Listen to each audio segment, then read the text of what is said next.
Hello ಗೆಳೆಯರೇ, ಓದು ಕೇಳು ಕನ್ನಡ ಆಡಿಯೋ ಬುಕ್ ಚಾನಲ್ಗೆ ಸ್ವಾಗತ. ನಾವು ನಿಮಗಾಗಿ ಪ್ರತಿದಿನ ಹೊಸದೊಂದು ಪ್ರೇರಣಾದಾಯಕವಾದ ಆಡಿಯೋ ಬುಕ್ಕನ್ನು ತರುತ್ತೇವೆ. ನಾವು ಇಂದು ನಿಮಗಾಗಿ ಪ್ರೇಮ್ಚಂದ್ ಅವರು ಬರೆದಿರುವ ಬೂಡಿಕಾಕಿ ಎನ್ನುವ ಕಥೆಯನ್ನು ತಂದಿದ್ದೇವೆ.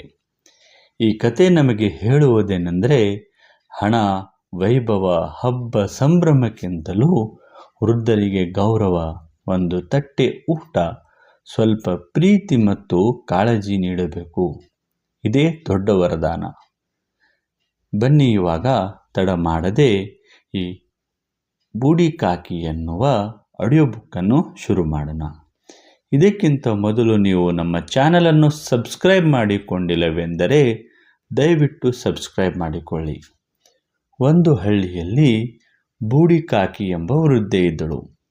ಆಕೆ ಬಹಳ ವಯಸ್ಸಾದವಳು. ಕಣ್ಣು ಮಸುಕಾಗಿ ಕಾಣುತ್ತಿದ್ದವು. ಕೈಕಾಲುಗಳು ನಡುಗುತ್ತಿದ್ದವು. ಮನೆಯವರ ಜೊತೆ ಇದ್ದರೂ ಕೂಡ ಅವಳಿಗೆ ಆರೈಕೆ, ಪ್ರೀತಿ, ಗೌರವ ಎನ್ನುವುದು ಬಹಳ ಹಿಂದೆಯೇ ಕಳೆದು ಹೋಗಿತ್ತು. ಮನೆ ಮಂದಿಗೆ ಅವಳು ಬಾರದವಳು, ಬರೀ ತಿನ್ನುವಳು ಎಂಬ ಭಾವನೆ ಇತ್ತು. ಅವಳಿಗೆ ತಿನ್ನಲು ಬೇಕಾದರೂ ಸಮಯಕ್ಕೆ ಸಿಗುತ್ತಿರಲಿಲ್ಲ. ಅವಳು ನಿರೀಕ್ಷೆ ಇಟ್ಟಿದ್ದೇನು ಗೊತ್ತಾ? ಒಮ್ಮೆ ಹೊಟ್ಟೆ ತುಂಬ ಹಬ್ಬದ ಊಟ ಸಿಗಲಿ ಎಂಬುದು. ಅದೃಷ್ಟವಶಾತ್ ಅವಳ ಮನೆಯಲ್ಲಿ ದೊಡ್ಡ ಮದುವೆ ಸಂಭ್ರಮ ಬರಲಿತ್ತು. ಮನೆಯಲ್ಲಿ ಅತಿಥಿಗಳು ಬರುತ್ತಿದ್ದರು. ಅಡುಗೆ ಮನೆಯಲ್ಲಿ ಹಬ್ಬದ ಸುವಾಸನೆ ತುಂಬಿತು. ಪೂರಿ, ಕಜ್ಜಾಯ, ಸಿಹಿ ಖಾರ ತಿಂಡಿಗಳು ತಯಾರಾಗುತ್ತಾ ಇದ್ದವು. ಬೂಡಿಕಾಕಿಯ ಹೃದಯದಲ್ಲಿ ಭಾರೀ ಆನಂದ ಉಂಟಾಯಿತು. ಇಂದು ನನಗೆ ಹೊಟ್ಟೆ ತುಂಬ ಊಟ ಸಿಗಬಹುದು ಎಂದುಕೊಂಡಳು. ಮದುವೆಯ ದಿನಕ್ಕಾಗಿ ಅವಳು ಎಷ್ಟೋ ದಿನಗಳಿಂದ ಕಾಯುತ್ತಿದ್ದಳು. ಆದರೆ ಮದುವೆಯ ದಿನ ಬಂದಾಗ ಪರಿಸ್ಥಿತಿ ಬೇರೆಯೇ ಆಗಿಬಿಟ್ಟಿತು.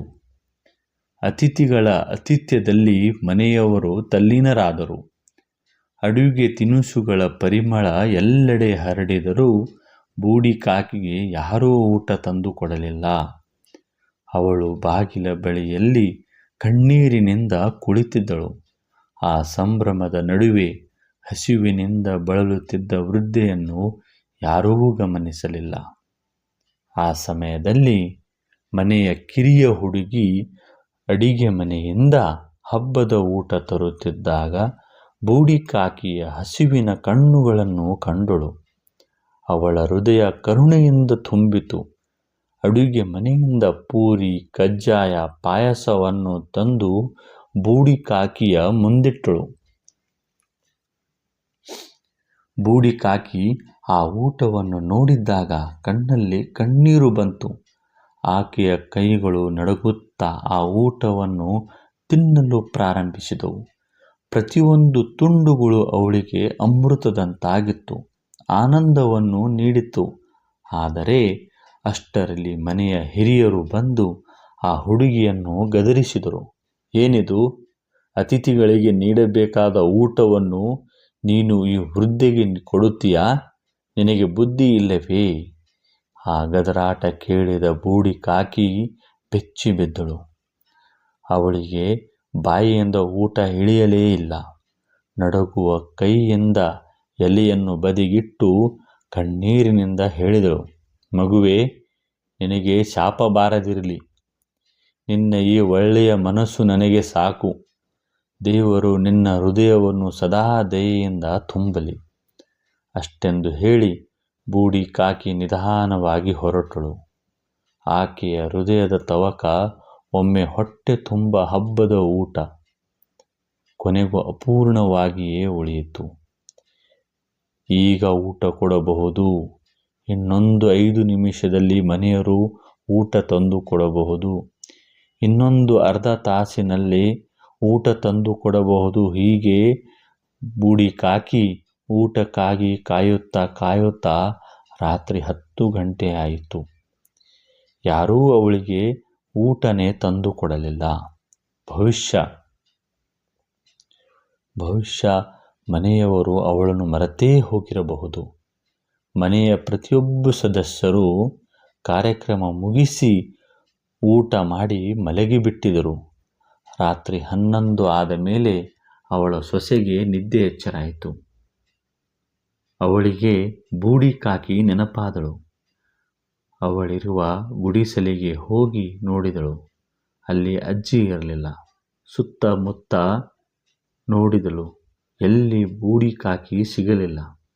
ಆ ಸೊಸೆ ಸ್ವಲ್ಪ ದೂರ ಹೋಗಿ ನೋಡಿದಾಗ ಜನರು ತಿಂದು ಬಿಸಾಕಿದ್ದ ಊಟದ ಎಲೆಯಿಂದ ಅನ್ನ ಎತ್ತಿಕೊಂಡು ತಿನ್ನುತ್ತಿದ್ದಳು. ಆ ಸೊಸೆ ದೂರದಿಂದಲೇ ಜನರು ಬಿಸಾಕಿದ ಅನ್ನವನ್ನು ತಿನ್ನುತ್ತಿದ್ದಳನ್ನು ನೋಡಿ ಕಣ್ಣೀರು ಹಾಕಿದಳು. ಅದೆಲ್ಲವನ್ನು ಲೆಕ್ಕಿಸದೆ ಅವಳು ಊಟದ ಎಲೆಯನ್ನು ಸರಿಸುತ್ತಾ ಅನ್ನ ಆಯ್ದು ತಿನ್ನುತ್ತಿದ್ದಳು. ಗೆಳೆಯರೇ, ನಿಮಗೆ ಹಣದ ಕೊರತೆ ಇರಬಹುದು, ಆದರೆ ಮಾನವೀಯ ಮೌಲ್ಯಗಳ ಕೊರತೆ ತುಂಬ ಇದೆ. ಈ ಕಥೆ ನಮಗೆ ಕಲಿಸುವುದು, ವೃದ್ಧರನ್ನು ನಿರ್ಲಕ್ಷಿಸುವುದೇ ದೊಡ್ಡ ಪಾಪ. ಅವರ ಜೀವನದಲ್ಲಿ ದೊಡ್ಡ ಆಸೆ ಬಯಕೆಗಳಿಲ್ಲ. ಕೇವಲ ಸ್ವಲ್ಪ ಪ್ರೀತಿ, ಒಂದು ತಟ್ಟೆ ಊಟವೇ ಅವರ ಸಂತೋಷ. ಮನುಷ್ಯನ ನಿಜವಾದ ಮೌಲ್ಯವು ದಯೆ ಮತ್ತು ಕರುಣೆಯಲ್ಲಿ ಅಳೆಯಲ್ಪಡುತ್ತದೆ, ವೈಭವ ಆಡಂಬರದಲ್ಲಿ ಅಲ್ಲ. ಗೆಳೆಯರೇ, ನಿಮಗೆ ಈ ಕತೆ ಇಷ್ಟ ಆದರೆ ದಯವಿಟ್ಟು ನಮ್ಮ ಚಾನಲನ್ನು ಸಬ್ಸ್ಕ್ರೈಬ್ ಮಾಡಿ, ಈ ವಿಡಿಯೋವನ್ನು ಲೈಕ್ ಮಾಡಿ, ಶೇರ್ ಮಾಡಿ. ಧನ್ಯವಾದಗಳು.